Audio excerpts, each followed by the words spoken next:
kind of enjoy the presentation, and we'll just kind of go through the PowerPoint, and at the end, again, we'll ask questions.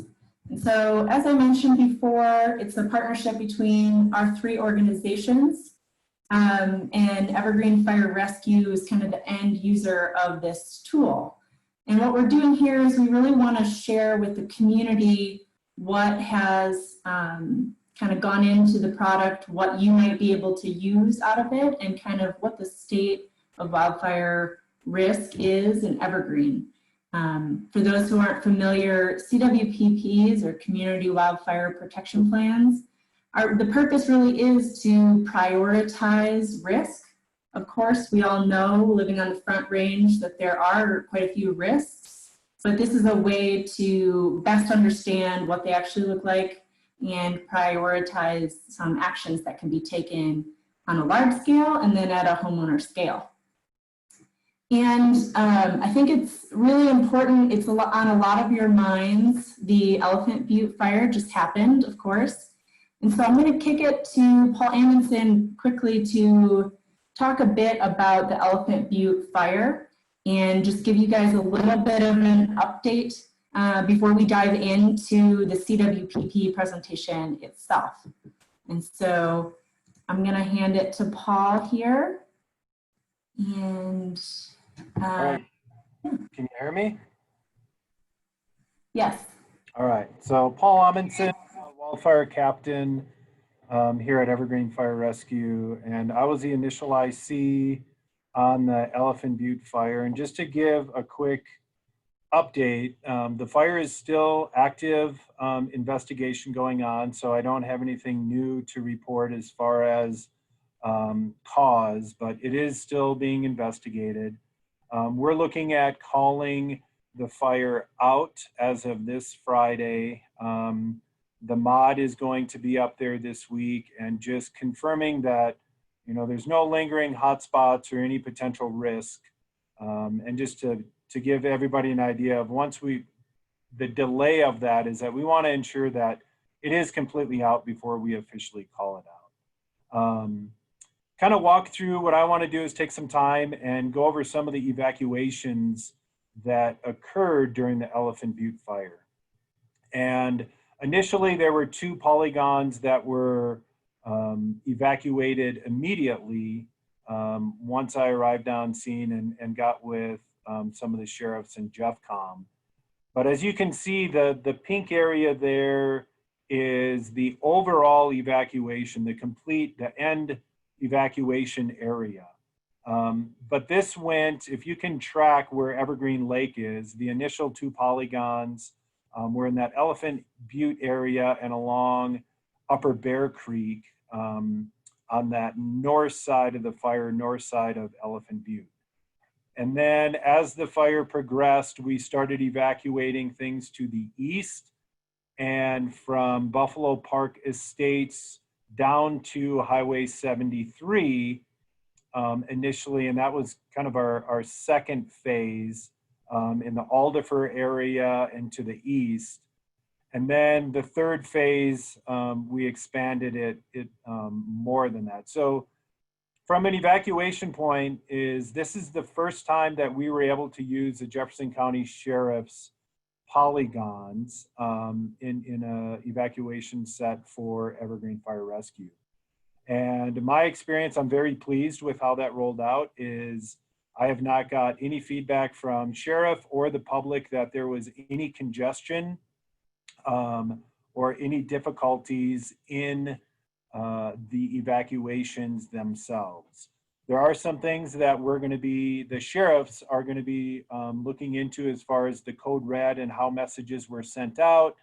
And I believe there was a small polygon that didn't get an evacuation notice, and they had to be evacuated door to door by the deputies.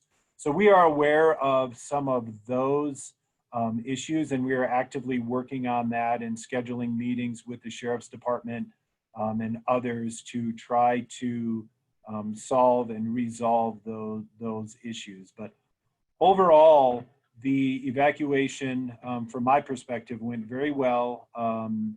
It was planned out, and we didn't evacuate large areas at once, and seemed very smooth as far as traffic flow and getting people proper notification time to get out. So that's kind of an update on the Elephant Butte and a quick overview of how that evacuation process looked. And I'm sure there might be further questions at the end of this, and I'm more than happy to answer those once the presentation is completed. So Karina, that's what I got. Great, thanks, Paul. And I just wanted to take a moment here to make sure you all were aware, if you haven't seen it on Evergreen's website or wherever. We have the whole CWPP hosted on the Guild's website, and that has all of the appendices that you kind of read about in the document, and it's going to host the web map interface that we'll describe here shortly. And so that's a great place for you all to go to kind of keep up with the plan. As we mentioned before, this is the draft is on there currently. There's some changes that we've made from feedback, and we're going to make some final changes this week and put up a final version for you to review. So please know if you have made comments, we really appreciate it. And we've listened and responded to make things even more clear.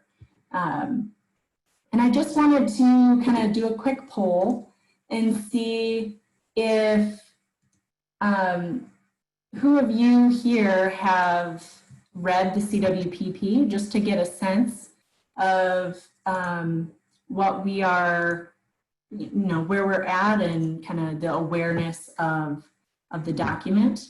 And so I'm just going to leave this open for a couple minutes or a couple moments here, not too long, but this will just give us a great sense.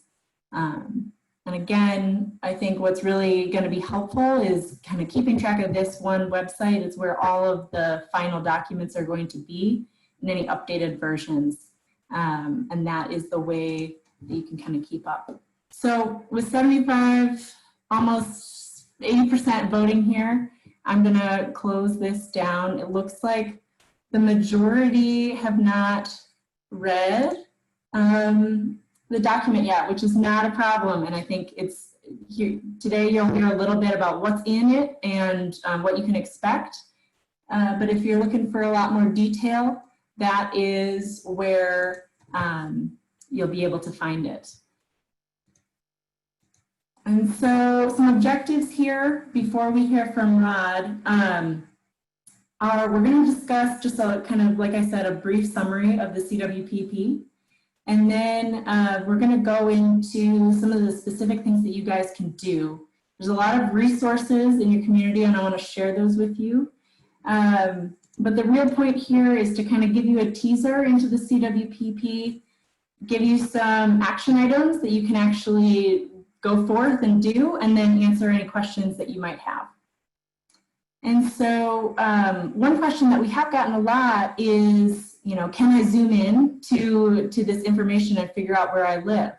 And so that is what one thing that the web map interface is going to do that's going to be really helpful. Anchor Point created this with all of their no harm data, and it's going to show the plan units, which are the unit of kind of measurement of risk that we've put in Evergreen Fire Protection District.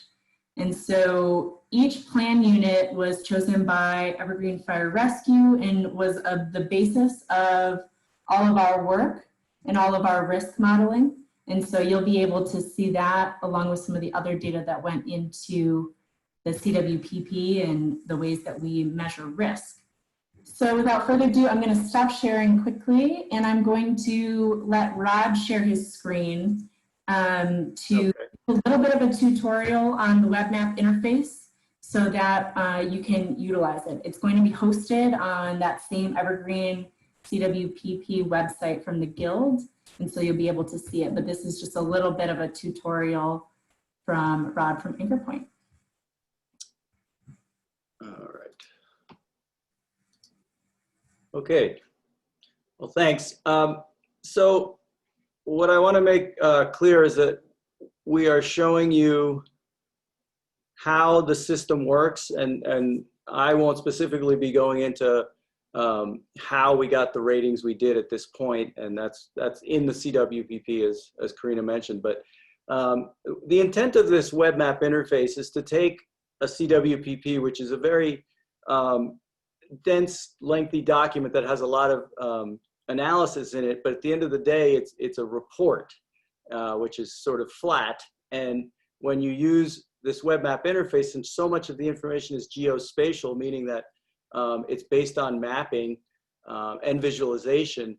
And what Anchor Point did was initially we did the fire behavior for this area, for the district. And then those results were then taken and they were also then meshed with risk factors. So you have a hazard and you have a risk. The hazard is the fuels and the risk is the infrastructure, whether it be things like quality of roads, response from the fire department, water sources, you know, the construction types. There's all sorts of things that go into what your risk is. But ultimately, those results are sort of complex and difficult to visualize in a report because you'd have to print map after map after map. So the idea here is that you have an interface that allows you to click on and off many different types of information to find out more about the area that you're interested in. And as we have found out over and over, most people just want to know, what's my house look like? And that's okay. That's how, you know, people are always curious to know how they rate in the larger picture. So what we're looking at here is the web map interface. Right now, what you're looking at is this purple and black dotted line. That's the fire district. And so within that, we have on the left-hand side here, different elements that you can turn on and off. And no harm, as was alluded to, I'm going to try to do this without going really into it, but no harm is just a hazard and risk analysis that we came up with at Anchor Point that takes certain different elements and has different weightings and grinds them all together and gives you outputs. And we look at the world in 3 different ways, and that's wildland, which is areas that have few or no structures. So, you know, are mostly your open space is a good example of that. Intermix, which is where most of you live. And those are areas that the way we define it is that the fuels are continuous enough through the area that even though there's development in homes, fire would carry straight through. And then finally, interface is the real traditional hard line where you're in a suburban or urban setting with fuel around you. And as you can see here, not much of your area falls into interface because that's, you know, typically the more developed centers. Otherwise, you guys have fuel pretty much everywhere. So that's as much as I will say about that at this point. It's all written up in the document for more information, but those are the different elements we use here. You have simple things like elevation and slope and aspect, and I won't click on everything. But the ability to use this interface starts with having, I'm going to back out a little bit, having this at your disposal. And right here, you know, right now I have a National Geographic map, but you could easily do imagery, which is probably what most people would do. And as I zoom in, that becomes more useful, obviously. But just to give you an idea that if you're familiar with Google Earth, similar concepts that you can change, you know, the type of background maps that you have. So the output side of it, we're going to turn on the plan units. So if and when you get to the CWPP and read it, you'll see that the district is broken out into different planning units. And those units are a group of communities that have been put together and have a rating that is the average of what the elements are for that area. So it's not for a specific home, it's for the area as a whole. And in terms of using it, one of the things you want to, there's 3 things here. There's a slider bar, and what that does is help you with transparency. So as you zoom in again, which I still haven't done, I'm just showing you, that helps when you're looking at different elements. The key is a legend, and when you move it around, what's nice is you can see that, you know, this, if you bring it right up against something, you see that that's moderate. If you bring it over here, you can see that's extreme. So it allows you to move around. Now in this case, those colors are pretty simple, but we have some other layers that become, you know, a lot more colors, and this can be very helpful. And then you just click back on it. And then finally, there's, whenever you see an info, that will click into a box and define that element. So in this case, a CWPP is, you know, the Wildfire Protection Implementation Plan, and it gives you a little definition. There were 26 plan units. So with that though, as we zoom in, and I'm just randomly picking one here. So if I click on Echo Hills, the rating comes up, and then you see this hyperlink. We click on this, and now we get that part of the plan that is a write-up for that particular unit. So this is probably what most of you would want to know. You'd want to read it, a little bit of this background here to give you a sense of your area that you live in and how it rates. So that's something all of you can do. Now, that is also the beginning of zooming in. So I don't know if you guys can make this out, but in here is a grayed out feature called building footprints. These are your fire stations, by the way. But the building footprints don't show up right away, but as we zoom in, and I turn them on, now we start to see just what it sounds like. The footprints of buildings that you have to get a better sense of where you sit on the landscape. So now if we come over and turn off this layer, and I don't want that right now, but you can see now you can really start to dig in and get a little better sense of how things lie. And then of course you can always turn it off and just zoom into your house again.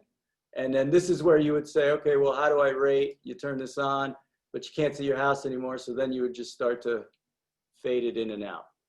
Okay, so there's a couple of layers here that give you a sense of how you rate in terms of wildfire danger. Fire station proximity is basically the road distance to the nearest fire station in miles. So you're basically looking at, I'll try to turn some of this off and on. You can see it gets complicated if you leave too many things on. So I'm zooming out. And so the colors reference the amount of time or miles to the nearest fire station. And I'm noticing we need a little legend there, I think. But anyway, so as you can see, as I zoom out a little bit, you can see that here's a fire station. So this is all, you know, close proximity. The ones out here, though, as you turn redder, are telling you you're further and further away from a fire station, or conversely, the amount of time it would take for the fire department to reach you. So it's just another metric we use to sort of measure what your risk factors are. So, you know, I hope fairly straightforward here. The biggest thing to remember is that keys mean legend. And here you go, you know, here's roads. And, you know, some things are easier to see if you have a different background, but you can play with all that. And then finally over here, a couple of handy tools. This is probably the one everybody wants. So you can type in an address and then it will go there. And of course, I don't have an address at the tip of my fingers, so somebody wants to tell me one. Paul, if you can just think of maybe your station or something, and I'll just throw it in there.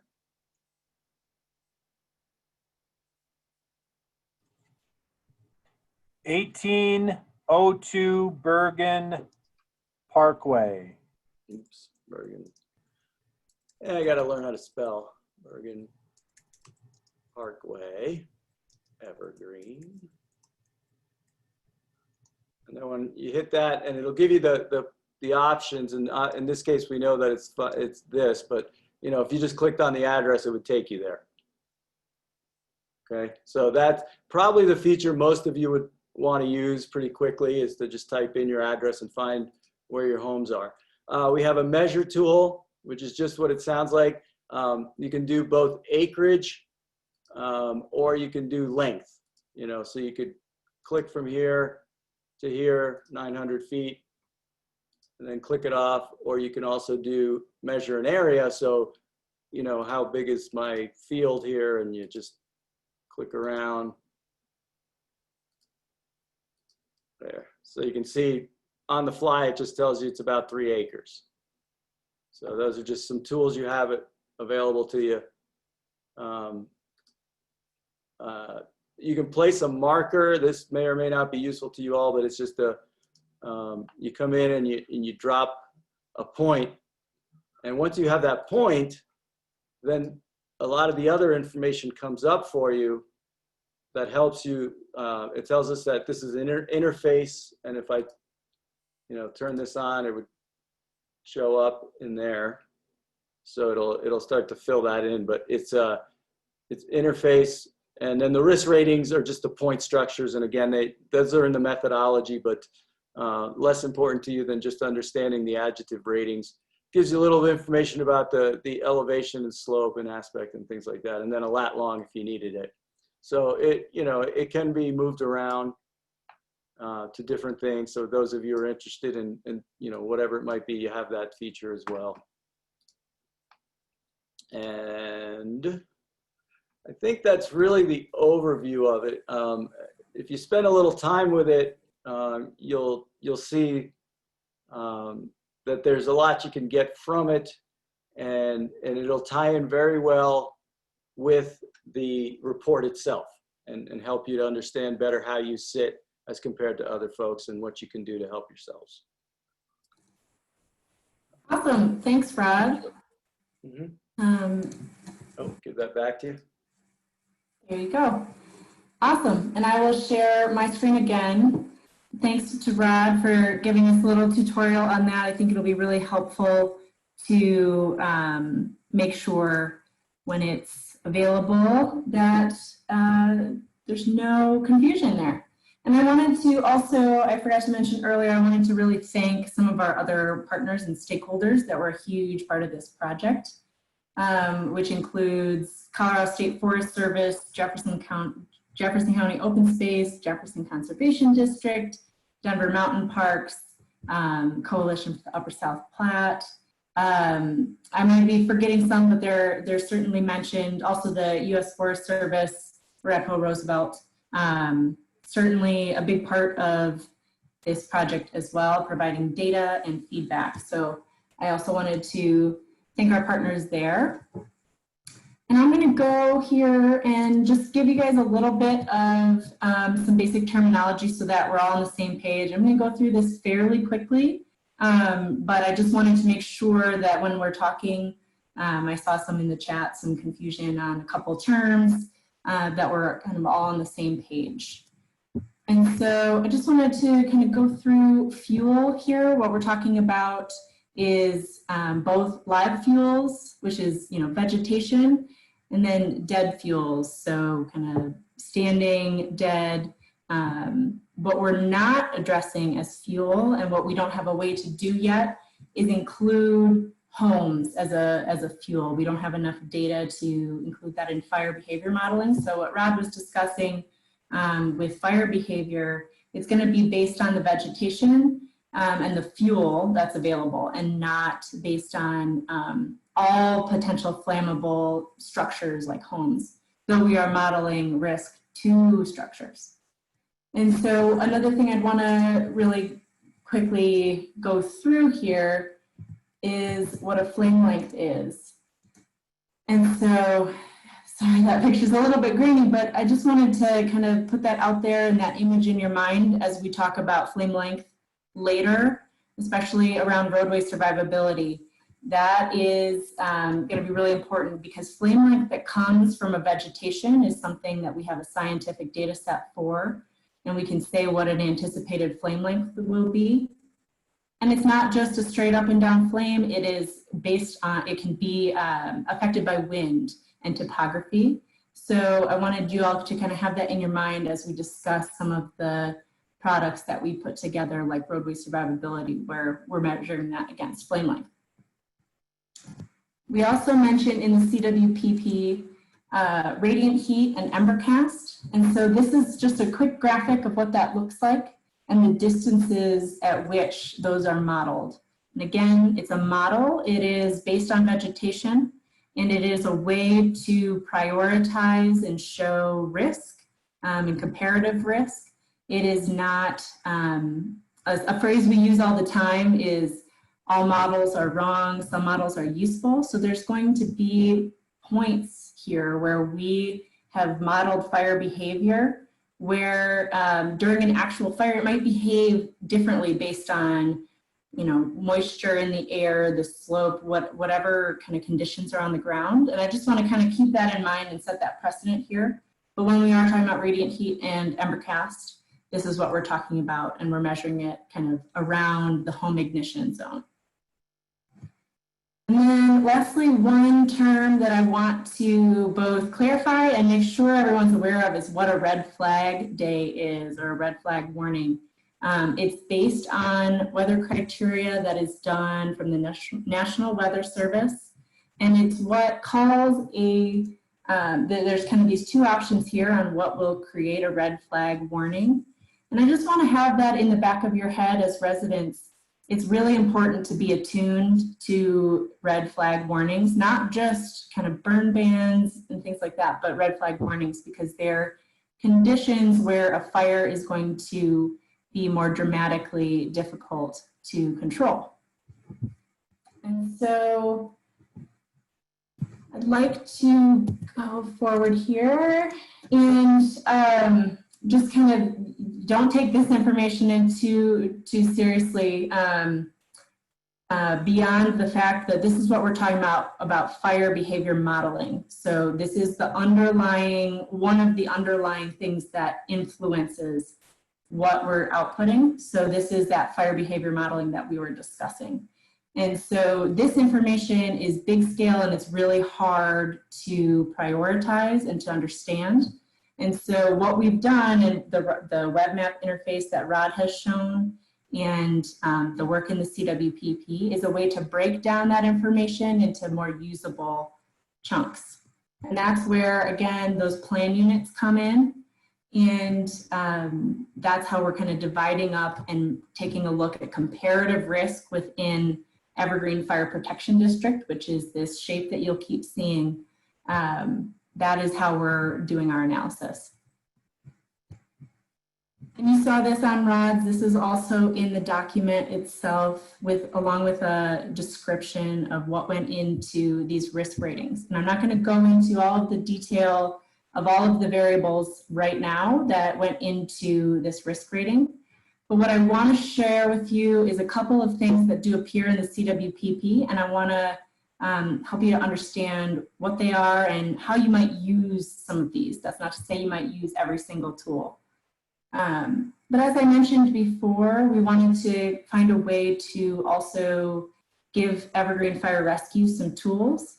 And these are ways in which you can kind of break down the data and interpret it a little bit. And so these are all broken down by those plan units, which will be hopefully useful to residents that live there to make small scale plans within their plan units. If you want more information about that, that program is called CWPIP, and you can contact Evergreen Fire Rescue about that program. And that's where these maps at the plan unit level are going to be really useful to share some kind of different ways of visualizing that fire behavior modeling in your neighborhood so that you can appropriately plan as a group. And so you'll find those all in the appendices listed on Evergreen, the website for the Forest Stewards Guild that hosts the CWPP. Now, another thing that we did for this CWPP, which is not a common addition to CWPP work, is we looked at evacuation data. And so before we go through, I want to just share with you a little bit about what actually goes into modeling something like evacuation. And so we've used ArcCasper, which is a evacuation tool, and it is not able to account for every single variable and factor that might affect the way that an evacuation runs. So we're looking at roadway capacity, and we're looking at finding out estimated times of evacuation and roadway pinch points or high congestion points. These are really, really useful to first responders, and this is a way for us to see comparative risk. And so while I think that this information is going to be really useful to you all as residents in evacuation planning and having a sense of what risks and roadway capacity risks there are in Evergreen, I just want to make sure that everyone understands that the model is as good as the data that we can put into it. We're putting in roadway data, we're putting in roadway speed, we're not adding chaos variables like someone jackknifes a trailer and backs up traffic. We're not able to account for all of that, but this is a way for us to benchmark and give the district some kind of large guidelines in what evacuation might look like. And so in the CWPP, you'll see a graph like this, along with some other maps. And I wanted to highlight this one as it's a little the trickiest to understand. But these are all the plan units on the left, where it describes where somewhere where you live based on the way that we chunked up the district. And then what's graphed here is address points. So if there is a peak on the line for your plan unit, that means that the majority of cars that are exiting that plan unit are exiting at that time. And it shows the way that there's a tail. So for example, in North Turkey Creek, there is a clear point where the majority of cars are exiting, but then there's a little bit of a tail on the end, which is going to account for the ways that roadways are structured.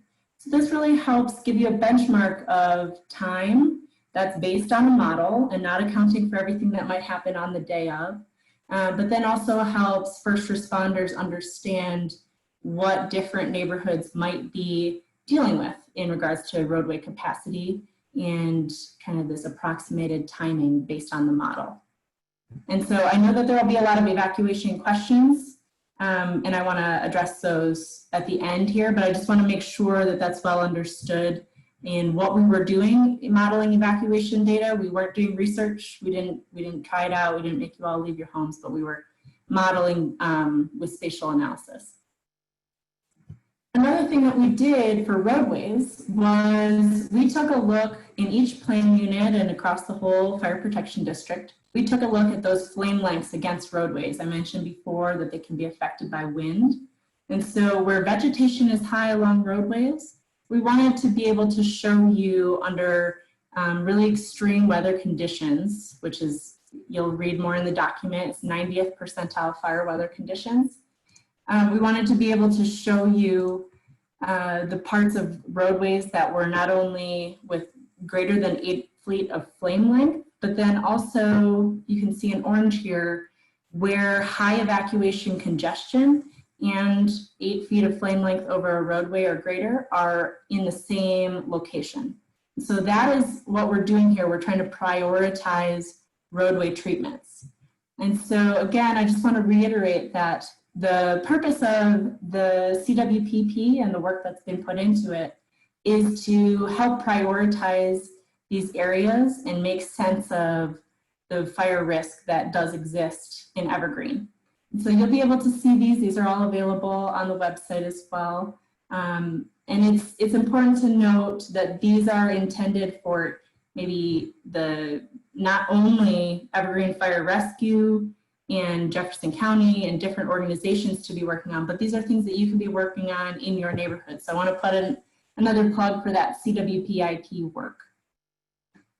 And I want to go over one last thing that you'll see in the document. And I want to remind you again that these are treatment prioritizations. And so what we're looking at here is where we run a model on Evergreen, the fire protection district, and we're looking at where potential shelter-in-place locations might be. Another way to describe that might be a temporary area of refuge. And so these are where a model shows that you might be safer in the event that something has gone horribly wrong in an evacuation. These are not places for you to go to. They are not on the map for you to utilize at this point in time. These are treatment recommendations, and that was something we got feedback from, and we've made that a little bit more clear in this final draft of the CWPP, is that these are treatment locations where we're acknowledging that there may in the future be evacuation challenges and issues that arise. And these are places where the district is going to work with local land managers, going to work with maybe private landowners, the county, whoever's involved to make these places a reality. They are currently not a place that we would recommend anyone go to. And I really, really want to stress that. That's something that keeps me up at night. I don't want you all to read this document and say, okay, here's where I should go. The intention is always, always for a first responder professional to be directing you to these locations if necessary. Plan A through E is always to evacuate in some other way. So I want to throw that out there, but you will see these in the document. And I encourage you to work with Evergreen Fire Rescue and kind of support these areas, which are going to be kind of temporary areas of refuge that are in development. So that's a little bit of an overview about some of the content that you're going to see in the CWPP. You're also going to learn a little bit about the history of the district, what they've been doing, what various partners might be doing, and then some landscape scale treatments that we've recommended. These landscape scale treatments, just like what's on the screen now, these shelter-in-place treatments, are treatment recommendations. So they're locations that, based on the models and based on stakeholder input, we think are really, really important for wildfire protection in Evergreen. And I encourage you to work with the district to kind of make some of these places a reality if you have interest and are able. But please understand that if these landscape treatments or these shelter-in-place locations are kind of adjacent to your property, it's not to say that you have no say in what's going to happen here. These are where we're recommending treatment locations. So if you find yourself looking at this place saying, wow, that's right next to where I live, I really recommend reaching out to Evergreen Fire Rescue. And Paul will kind of work with you to talk about some more education around what we're doing here and what we hope to achieve. So I know that that's a lot, and there's a lot of great information in the CWPP. This is also a recorded presentation, so you can come back, watch it again, show it to your friend. But I really want to focus on the latter half of the presentation here on some things that you can do about it and some local resources that are available to you. I think a lot of comments I got were, I feel overwhelmed, I don't know where to start. And towards the end of the document are some recommendations that you can take a look at and work on that are based on your home and the first 100 feet around your property. That's a really great place to start. There's also a lot of community resources that can help you get going. But I wanted to just really hammer home that there's a lot that local land managers, the fire department, and the county, and the U.S. Forest Service, all these people are doing to reduce fire risk and to try to make you a little bit safer. And that's a lot of what's in the CWPP are those recommendations geared at that kind of landscape scale. But this defensible space and home hardening are two things that you can do, and they're kind of your end of the bargain as a resident. And so defensible space talks about clearing a distance around your home to varying degrees, clearing the first 5 feet, maybe replacing mulch with gravel, things to make your home less likely to ignite from the surrounding areas. and more likely to be defensible by first responders during a wildfire. And so when there's a really crowded area around your home with fuel, with say a wood pile, with a wooden deck, things like that, those all contribute to the risk to your home. And I highly recommend taking a little bit of time to start that defensible space and home hardening journey, as that's really something you can do to reduce the risk to your home and make it safer for firefighters to defend your property as well. And so there's a lot of resources mentioned in the CWPP as well on home hardening. I'm not going to go into all of the detail and all the things you can do, but I just want you guys to kind of keep that in mind, that there's kind of first entry-level choices that you get to make that are low cost and make a huge difference in the ignitability of your home. It's really, really important here that you all are kind of taking in some of this information, and I'll share with you some of the local resources in your area that can also help you to kind of unpack all of this information.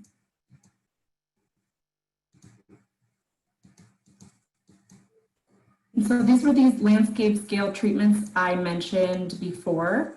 And these are, again, intended to provide safety and increased tactical opportunities for Evergreen Fire Rescue and for any kind of supporting land managers, any other fire agencies that are going to be working in this area.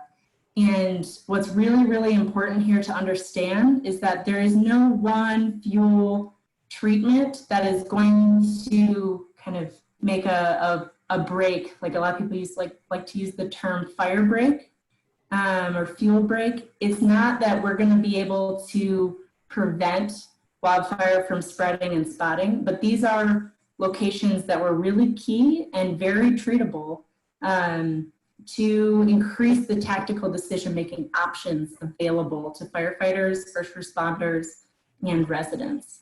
And so that's the point we're talking about here. And that's going to be in addition to the kind of importance of home hardening and defensible space that's going to fall on more of the individual side. This is a landscape scale. These are huge projects that are going to take some time. So I just want to make sure that that scale comparison is clear.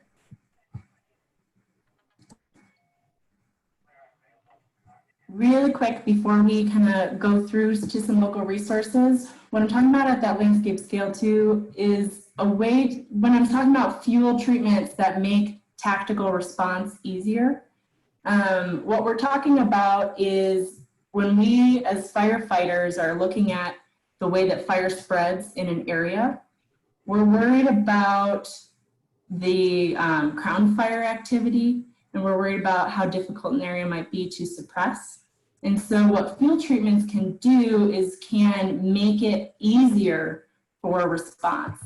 And so I think that really ties into a myth that I hear all the time about wildfire treatment. And it is that the landscape as it is now is has always been like this, and this is how it's supposed to be. But this area has always seen fire. It's a fire adaptive ecosystem. And the real key difference here is related to what I showed in that previous slide about what a fuel treatment is and what it can do and why we're worried about it. In an area that has no treatment, it's very easy to reach, a point where you're having really, really intense fire behavior that's very difficult to control. But when you're managing for historic conditions, you're also making the tactical decision-making easier for firefighters during the event of a wildfire. And so that's what we're talking about here, is we are talking about restoring an ecological forest that has always been fire adapted. And two, we're talking about making it safer for firefighters and making it more possible to not lose tons of acres. I'm sure some of you have seen fire scars where it looks like this picture on the bottom left. it's really, really important to do some mitigation. So one, there's kind of a intact ecosystem remaining post-fire, and also it makes it a lot safer to live here. And so those are some of the things that I kind of want to place in your brain when you're kind of reading through the CWPP. This is what we're talking about doing. It's not talking about cutting down all the trees in Evergreen. We're talking about making things safer and returning things to really a more ecological context. And so I want to go through a couple of resources here. I'm sure there's plenty of questions, but I want to go through so that we have plenty of time for questions.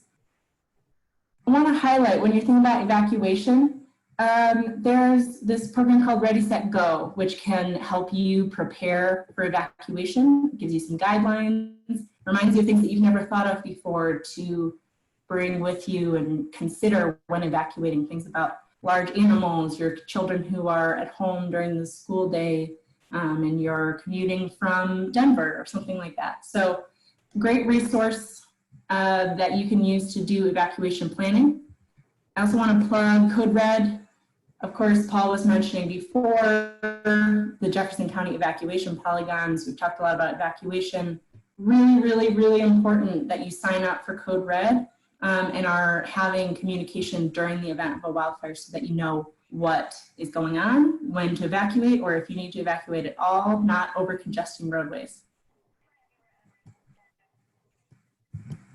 And then lastly, I want to highlight a few. There's so many local resources, I couldn't even highlight them all, but I just want to highlight the value of a few local resources that you have that can help you make sense of what this looks like on your property or in your home, on your home. So Colorado State Forest Service, they have a lot of educational materials that can break down defensible space, can break down fuel treatment for you. They are appendices to this document because they are really vital, and they are the gold standard if you want to apply for grants for wildland mitigation. Using the State Forest Service's guidelines is absolutely essential and is what makes your grant likely to be funded. So little hint there. They also have a tax return subtraction. You can get a tax rebate for rebate's the wrong word, tax return subtraction for mitigation work that you do. They can also work on larger properties, and they work a lot in Evergreen with large properties to do mitigation. So they're a great resource, very knowledgeable. Jefferson Conservation District, also a technical assistance provider, and they can provide some education and outreach. They can help design prescriptions for fuel treatment and really forestry management. So those are two great technical assistance programs. They are not the only ones. Coalition for the Upper South Platte also has a great resource for landowners doing mitigation. And then really I want to direct any other questions you might have about what to do mitigation-wise, what's going on with CWPP updates to Evergreen Fire Rescue. They have a growing wildland fire module. They're doing a lot more work in the area. And they can really help you get connected to the right resources. And I'll also plug in coordination with Evergreen Fire Rescue. There's a local Rotary resource, and you can see the website link there below, which is a connection. They're very much connected with Evergreen Fire Rescue. It's a really reputable source of information, but it's a great way to lean on your neighbors and the other people who have been doing this work in Evergreen for a long time, that have kind of gone through these phases of learning and can help shepherd you along. So you've got a lot of resources here that will help you understand what next steps to take, help clarify anything in the CWPP that you haven't understood, and really get you going, because this is a group effort. And I really want to just kind of shout out that Evergreen is one of the most engaged and active communities around wildfire that I've ever worked in. And you've got a lot of support here. If you're just starting your journey, you're very much in good hands. So though there are certainly risks to see around wildfire in Evergreen, you've got a lot of support. And with that, unless Paul, you want to add anything there, I'm going to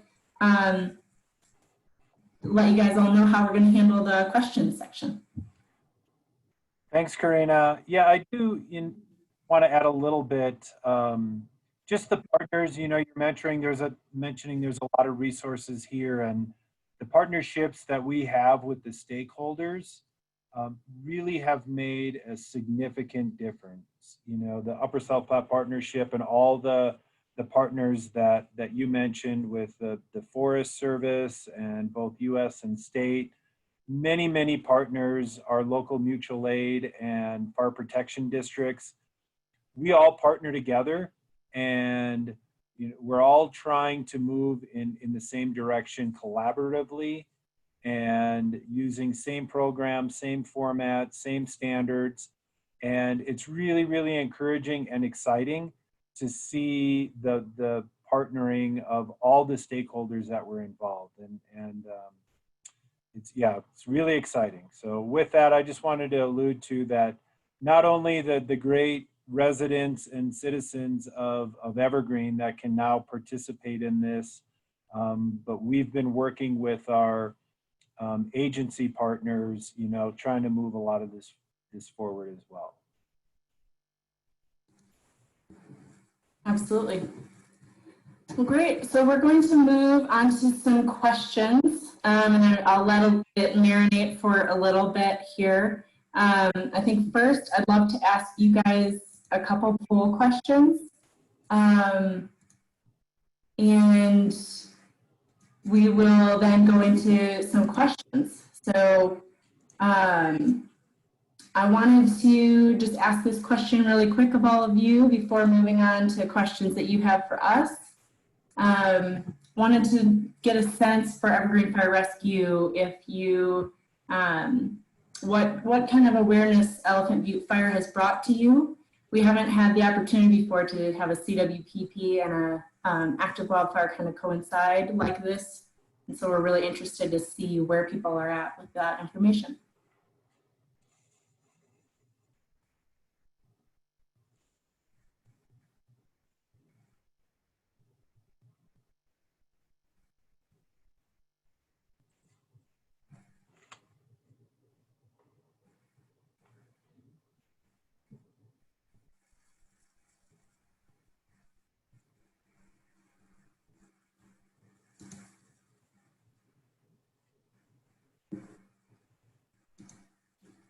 I have one more question for you. I'm curious to see how many of you, after either reading the document, listening to just the brief teaser that this presentation is, how many of you are kind of contemplating doing some work on your property, in your neighborhood, getting involved?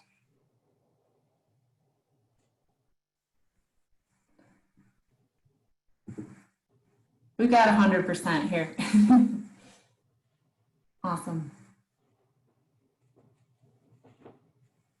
Great, well, I'm gonna end polling here, and then what we're gonna do here is you all have been active in the chat, and I'm gonna allow you to ask some questions here. And I'm gonna have Meg direct some of those questions to us. She's been monitoring the chat and looks like giving you guys some answers along the way. So first things first, I'm just gonna have Meg throw up a couple of questions that she thinks might really help clarify some of this information for a great deal of you.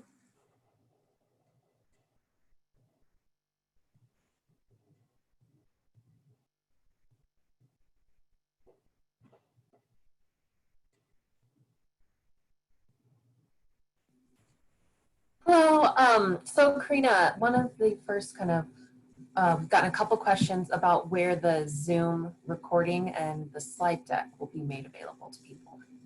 Yeah, those will all be on the website that you guys have, the Forest Stewards Guild Evergreen CWPP website. So once I go through, I'll grab the recording here, and then I'll happily throw up my slides along with it if you don't want to listen to the audio. But yeah, it'll be all on that one page right on the front. Great question. And then we've gotten a couple questions about some of the boundaries. So one question about like the Echo Hills Plan Unit, the comment is the subdivision doesn't go into Jefferson County. So if you could just clarify a little bit about like some of the plan units have names that are the same as HOAs, but might include more than just the HOA, correct? Yes, they are more than just the HOA, and I'll speak on this a little bit, and I'll have Paul, I'll have you fill in anything that I've missed. But what we wanted to do here was we wanted to cover the whole district in these plan units and not to exclude. Rod was describing the Wildland before, which is where people aren't living in, at least in any density that's measurable. But it has a big impact on on where people live. And so the district was totally covered by plan units. And these were based on fuels, based on existing CWPP programs, and based on kind of logical roadways and breaks in coordination with Evergreen Fire Rescue and Colorado State Forest Service. Does that cover it, Paul? Yeah, I think so, Karina. Most of it, exactly like you said, roadways, existing CWPIPs, communities, neighborhoods, and then, you know, just the geography of what makes sense, which is mostly related to fire behavior or natural barriers or whatever the case may be, is how those plan units were decided. Also knowing that, you know, you having 100 plan units per all the different communities is pretty difficult to do. So we had to look at size and numbers of the planning units that we have. So a lot of map time with exactly the partners that you had mentioned, Karina, coming up and developing those existing plan units, the 26 in total.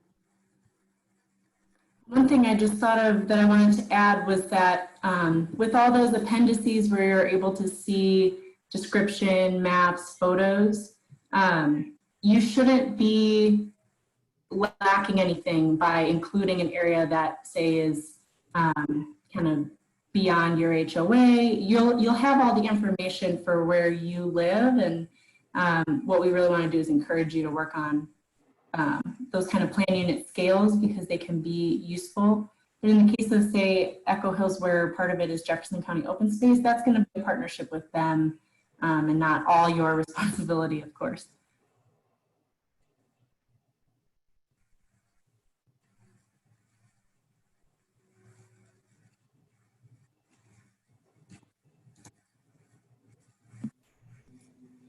Another question, there's a couple questions for Paul. They want a little bit more information about Code Red and the notification system and what kind of improvements might be made and whether there's going to be testing of the system before future events. Okay. The Code Red system is obviously a Sheriff's Department system managed by the Sheriff's Department. As I alluded to, we're aware of some what I'll call glitches that in some of the smaller polygons did not get the notification. And we are currently in talks, and the Sheriff's Department is currently looking into that as to why. I cannot give an answer right now of why specific areas were not notified when the majority were notified.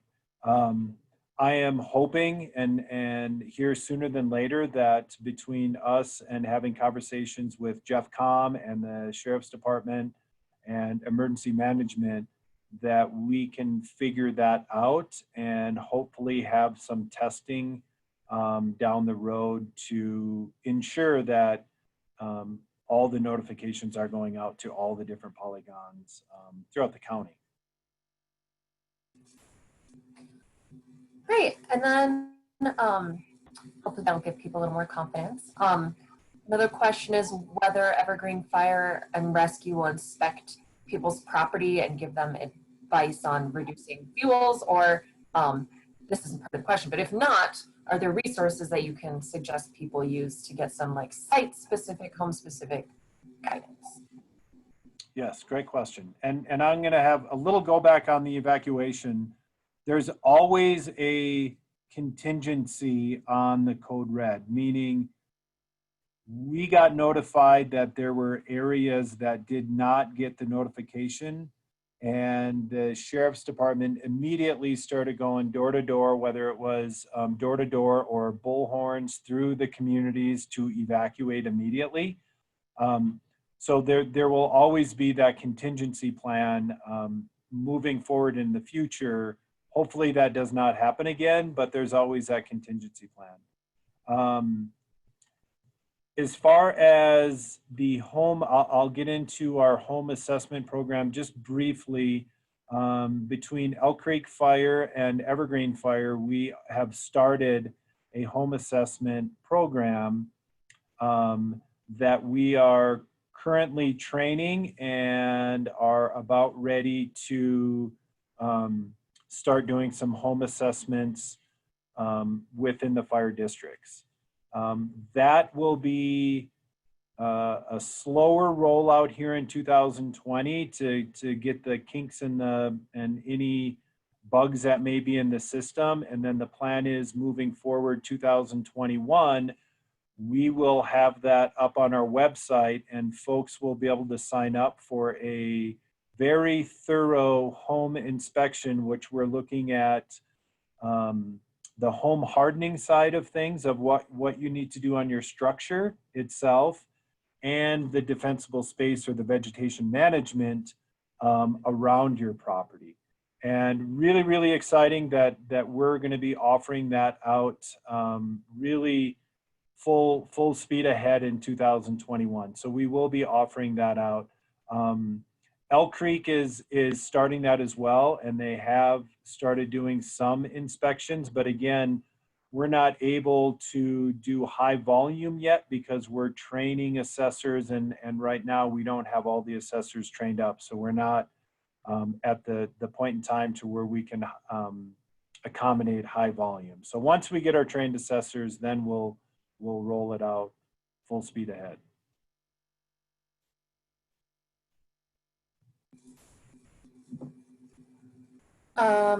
Let's see. There was a good, wait, why did there's so many new questions coming in. I lost the one I was gonna.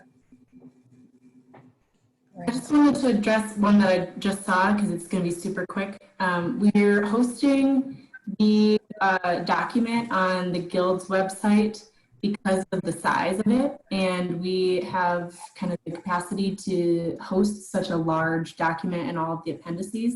So that's why it's hosted there, and we're going to keep the final draft there, though the link to where it's hosted on our website will be provided through Evergreen and on their website.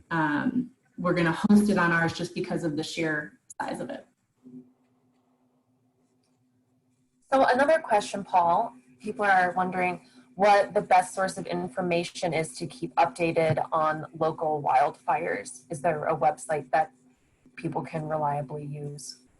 I think this day and age, social media is one of the better platforms I know with the Elephant Butte, between our PIO and the sheriff's PIO, on Twitter and all the platforms, that the updates that's where you're going to get your quickest up-to-date information, because typically any kind of fire event, you're going to have a PIO and that's a public information officer that is putting information out as they're getting it from incident command or operations for information on evacuations and things like that. So at this point in time, I think the social media platforms are doing a good job in getting that information out, and it's pretty easily accessible.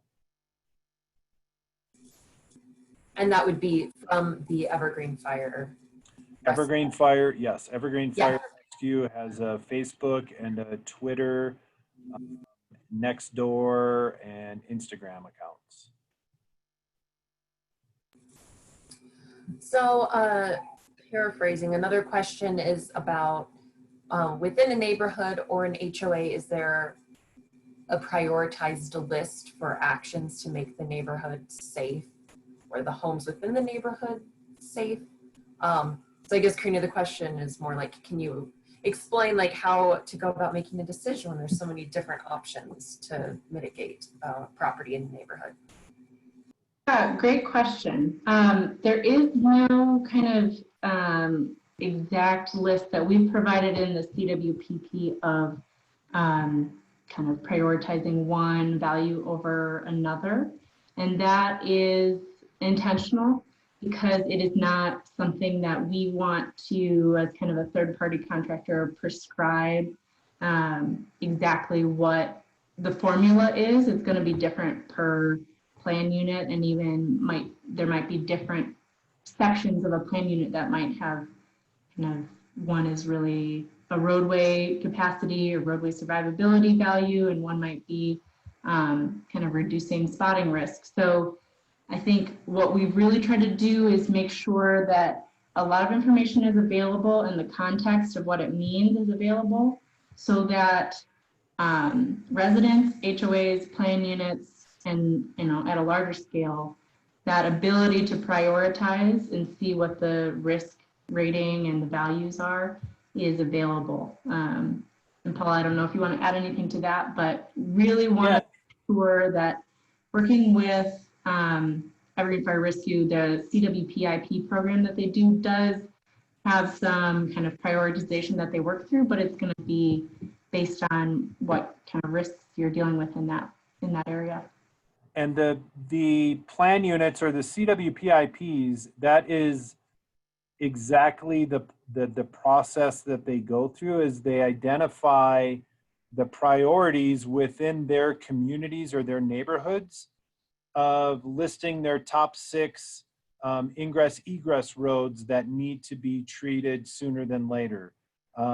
Defensible space and home hardening is at the top of the list as far as all homeowners, not really listing specific homes, but throughout the neighborhoods, it's a priority.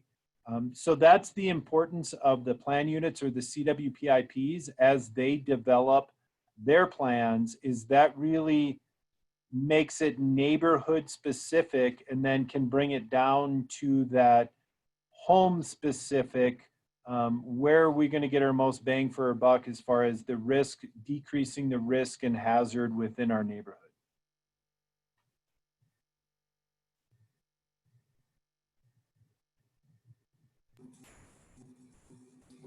I've gotten a couple questions about home insurance companies and where they get their information about wildfire risk for making decisions about providing insurance coverage.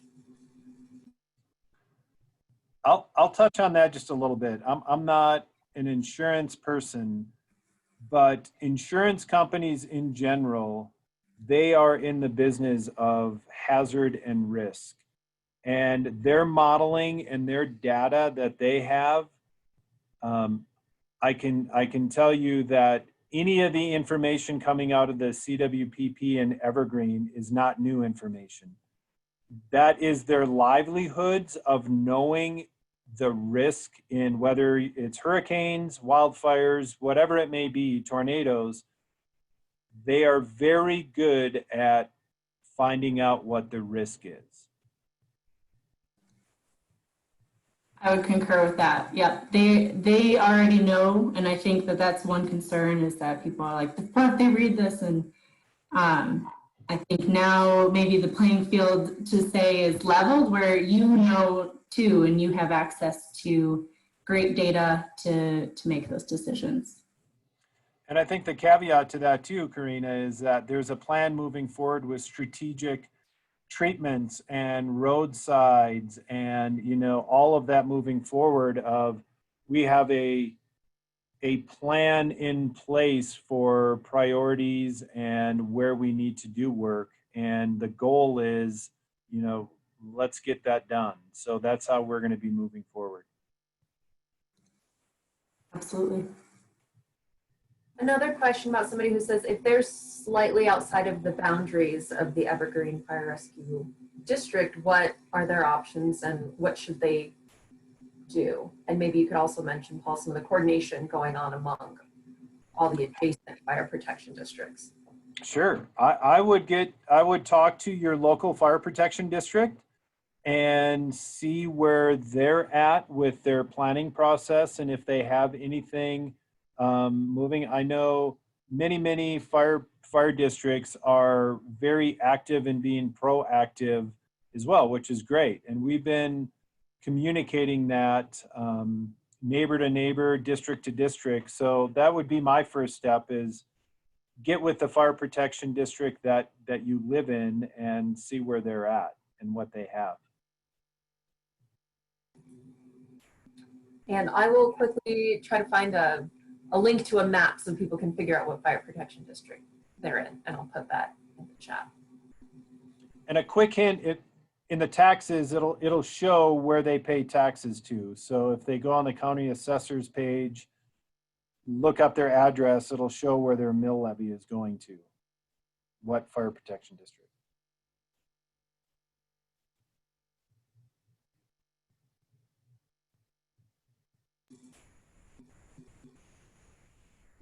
There was a question, Karina, about who is the intended audience of the CWPP? That's a great question. So one thing that I think we did a little bit differently with this CWPP is that there is an intended audience of kind of agency personnel, the fire protection district, people who are making those landscape scale decisions. So we've done analysis at the whole district scale. And so people who work on that scale are going to be a huge part of that audience. And when they're looking to do wildland fire mitigation, they're going to be able to apply for grants because there's an active CWPP in the area. And they're going to be able to take that information and prioritize it in the framework that we've laid out. So on one hand, there's a lot of information that is for kind of agency, land manager, kind of governmental personnel. On the other hand, what we really tried to do was make sure that it wasn't too technical. Of course, there are some parts that are really technical on how we've done analysis, but really wanted to make sure that all of you here would be able to read the document and have a good understanding of what we've done and how you might respond to the comparative risk analysis that we've done. And so it's both for agency personnel and it's really for all of you to have great tools, to have communication tools, working with your neighbors, saying, hey, did you know about the wildfire risk that we're up against? And here are some of the things we can do about it. Really try to make it accessible, even though there are parts of it that are technical on the spatial analysis and everything that's going into those models. Hope that answers the question. It's a little bit of both. So there's a very specific question about like getting some mitigation done work along a trail within Denver Mountain Park, but I think a question more broadly relevant to everybody who's attending is like, what can people do to get some of those treatments identified as like priority areas in the CWPP, like to get some momentum about work being done on the ground, particularly when it's not your own property, but it's like adjacent property? I think, fortunately, our stakeholders include Jefferson County Open Space, Denver Mountain Parks, and Denver Mountain Parks has been very active with treatments in the Evergreen area and other fire protection districts where they have properties. Open Space is active in doing projects. Flying J is one example. Elk Meadows is another example here in Evergreen, to where a fuel break has started along Stagecoach. So the stakeholders, or the public agencies that own the land here, have been active and are getting more active and agree and have signed off on this plan for additional fuel treatments throughout their properties. So it's very encouraging. And without going into specifics, I'll just say that there's a lot of those stakeholders who are excited to start doing more work and get more projects on the books, so to speak, they've already done within the district on their parks.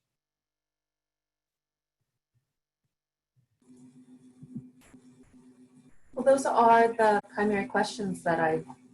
Great. Great. I want to ask you guys one more question. I know some of you have left, or some people have left, but I still want to ask this just to get a sense of where people are at with this information. What we're doing here is we're trying to make sure that you, the community, are feeling like this is a plan for you, and this is a plan that has involved a lot of stakeholders to try and make everyone kind of collectively safer. And so, yeah, really appreciate all of your participation. And I know there's probably some comments in the chat that we didn't get to. We're going to take a look and we're going to answer those questions separately and put that out so that you guys can get any of those questions, that at least the ones that we can answer. Any last thoughts there, Paul, on something to leave these guys with? I just want to thank everybody, and I think Karina mentioned this,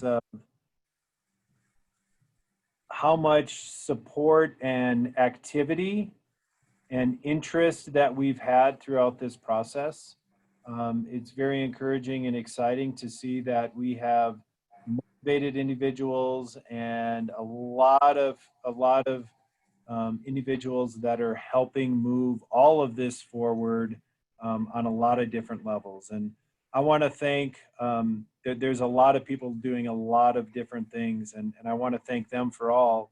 And also just the public supporting, and hopefully we can continue to grow the mitigation efforts. And, again, if you've sat in one of my presentations, when I started this job just over 2 years ago, my dream was if we could be a fire adapted evergreen in 20 years, I would be a happy camper.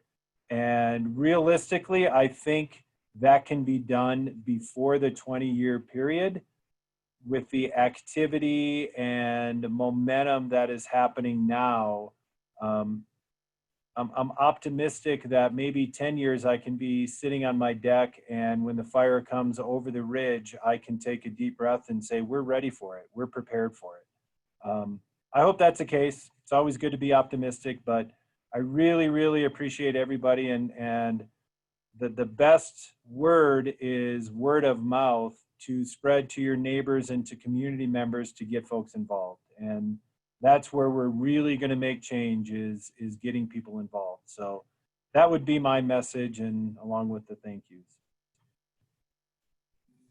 And Paul, before we close out, someone is asking, what is the best avenue for making a donation to Evergreen Fire Rescue and the fire effort? So put in a plug.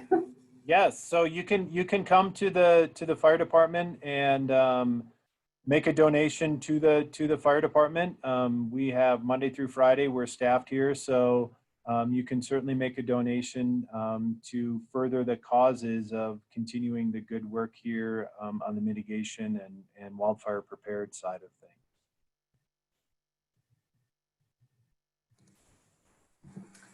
Awesome. Well, thanks everyone so much for joining, and everything will be updated soon on the website link that has been mentioned a few times on our website. So keep checking back, and I'm sure you'll see more on social media as well. Thanks everyone.